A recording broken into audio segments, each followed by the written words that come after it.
Hi, I'm Sal Segoyan, and in this video, I'll teach you how to play dual-roll guitar, where the bass and melody are played simultaneously.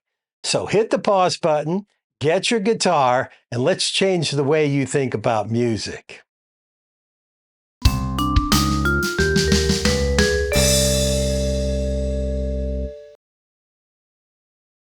Hello again. It's really exciting to be able to share this information with you today. I've switched to acoustic to demonstrate some of the principles involved with playing dual-roll guitar, where the bass and melody lines are played simultaneously.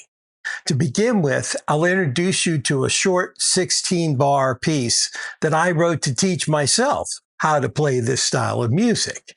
It's called Helical. And while I play it, you'll see the music transcription, tablature, and fingerings on screen. Afterwards, we'll examine the entire piece in detail. So here it goes. It begins with a simple one-bar count-in.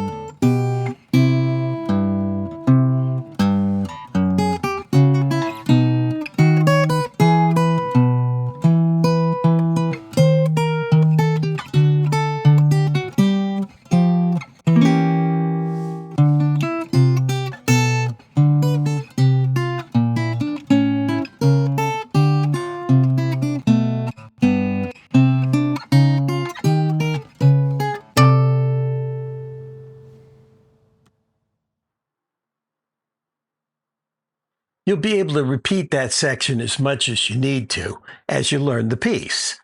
Let's begin the hands-on examination by looking at the first 4 bars.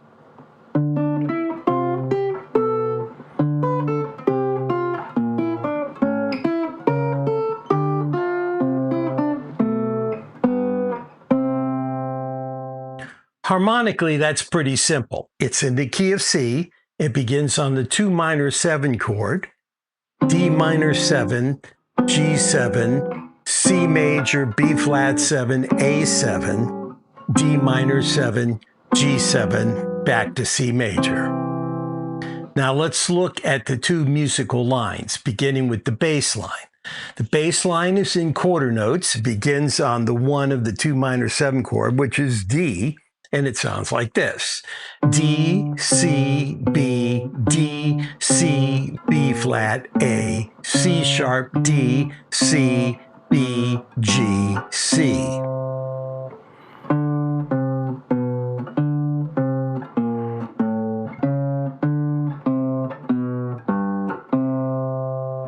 The melody begins on a partial triplet like this.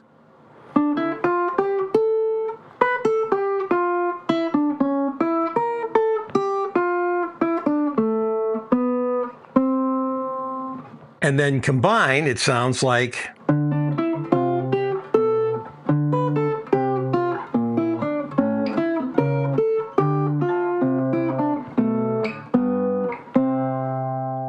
now, if I played that correctly, to your ear, it sounded like I played the bass line and the melody line together. But that's actually an illusion. That's not what happened. It's what your brain puts together to make sense of what it heard. What really happened, and the way I conceive of this type of music, is I played a series of intervals. Now, an interval is 2 notes sounded together or overlapping. For example, this octave.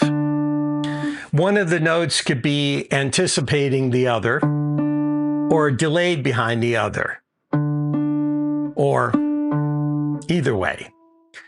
And the intervals that I played in that first 4 bars were these.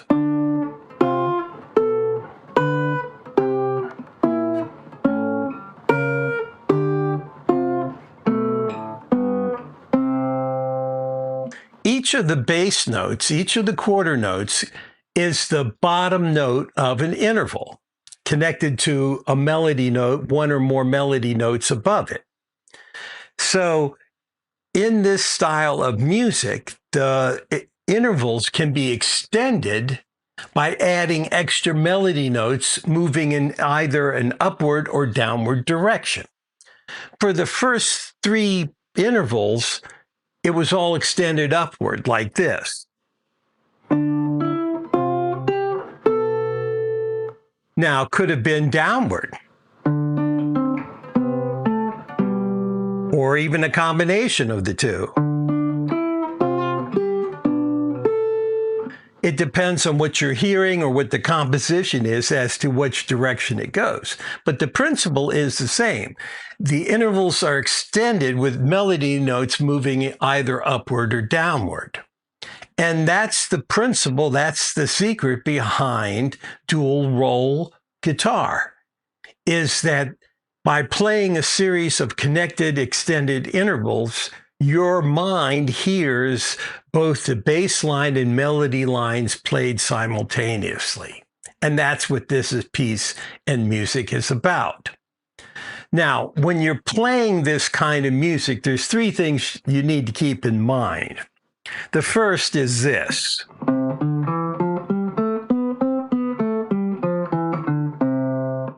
All of the scale fingerings and chord forms that you've memorized are pretty much irrelevant for this kind of music. The fingerings are determined by what leaves your hand free to execute the next interval in the most logical way so that you don't run out of fingers. And that's really important, and we'll examine that whole concept. The other is finger independence. Now, a lot of times on the guitar, we'll create bars to hit 2 notes, 2 or more notes simultaneously. But the problem with doing bars is it limits what you can do motion-wise. Like if you have your finger barred, then it's harder to get motion on that bass note moving in a different direction or the melody note. So when you're playing this kind of music, quite often you'll see my hands divide into melodic roll and bass roll. A couple fingers will be working on the bass line while the other couple fingers will be setting up for the melody. So having a degree of finger independence is important. You'll be doing a lot of stretches and weird contortions that might feel strange at first, but then you'll get used to them over time and they just feel naturally. The whole point is to make a logical set of fingerings so that each note follows into the next interval. And finally, the third thing to keep in mind is your right hand. You're not going to want to use a pick for this. The way that this concept is divided is that the bottom 2 strings play the bass roll, and they are sounded with your thumb. So they're fingered over here, but they're sounded with your thumb. And that leaves the other 4 fingers on your hand to either play a chord or melody above it on the D, G, B, and E strings. So trying to do this with a pick is extremely hard, and it really doesn't gain you anything.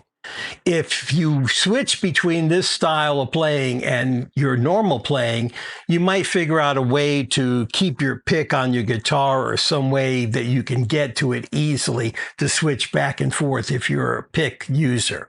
I don't use a pick myself, so this feels normal.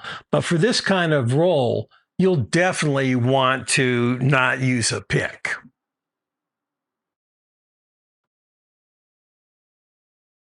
Okay, let's examine the strategy of leaving your fingers open to execute the upcoming interval. We'll begin with the first 2 intervals that are played. Notice how the second finger is available here to become the bass note on the second interval. And the third finger on my left hand is there to be the melody note.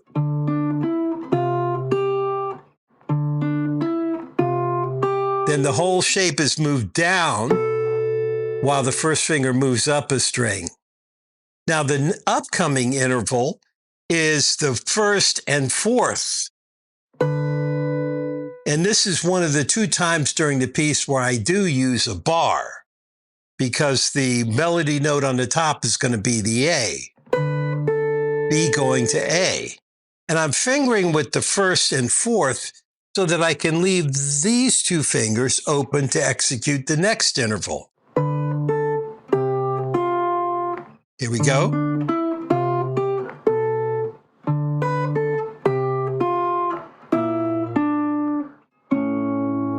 Then the melody note here opens my hand up for the next interval. And then in this upcoming interval, the melody will sustain while the bass moves down.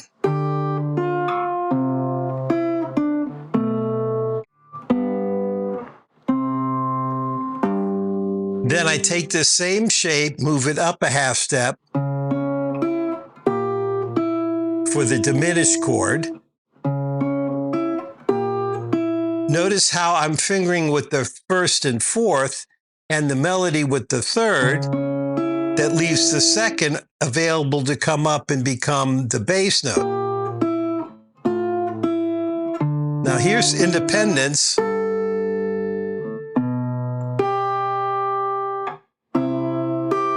Notice I'm fingering the melody with the fourth and the second in this time, so that the first finger will be free to do the bass note. I'll do that again.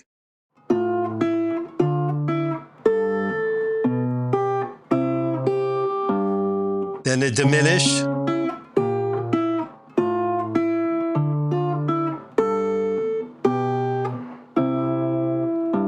Then I can take the whole shape and move it down.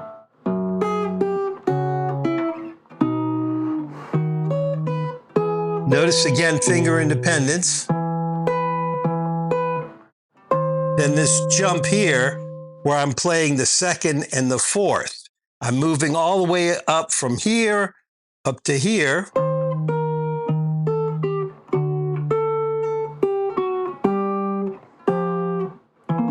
Playing the diminished chord. Back to the beginning.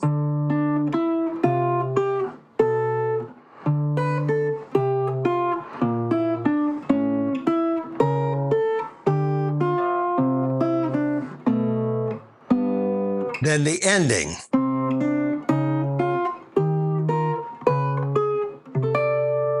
Now let's look at the ending. It's a combined two lines. In the lower line, the bass line, it's a kind of Phrygian sound. And in the upper part, it's a reflective motif.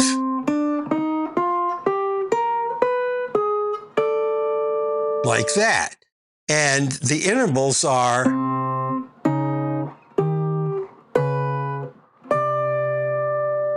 so you combine it. Notice a bar here to leave these two fingers open to be the next interval. There.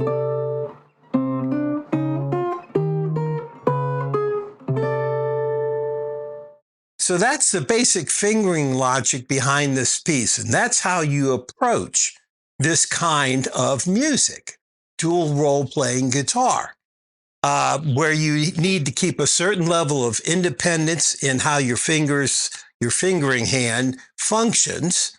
And you try to minimize the number of bars that lock you into a position. And it's also in the same time you're executing with your right hand and your thumb playing the bass.